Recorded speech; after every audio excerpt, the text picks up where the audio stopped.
سمندر کے کنارے ایک شخص چہل قدمی کرنے جاتا تھا۔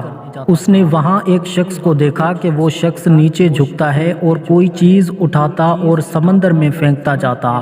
وہ ذرا قریب ہوا تو دیکھا ہزاروں مچھلیاں کنارے پہ پڑی تڑپ رہی ہیں۔ شاید تازہ موج نے انہیں سمندر سے نکال کر ساحل پر لاپٹکا تھا اور وہ شخص ان مچھلیوں کو سمندر میں واپس پھینکنے کی کوشش کر رہا تھا۔ اس شخص کو اس کی بے وقوفی پر ہنسی آ رہی تھی اور اس نے ہنستے ہوئے اس سے کہا، بھلا ان ہزاروں مچھلیوں میں سے کتنی بچا پاؤ گے؟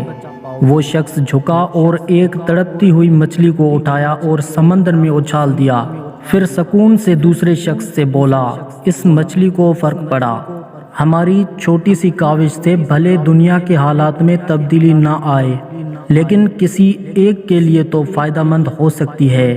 اپنی بساط کے مطابق اچھائی کرتے رہیں، اس فکر میں مبتلا نہ ہوں کہ آپ کے اس عمل سے معاشرے میں کیا تبدیلی آئے گی۔ خدا حافظ۔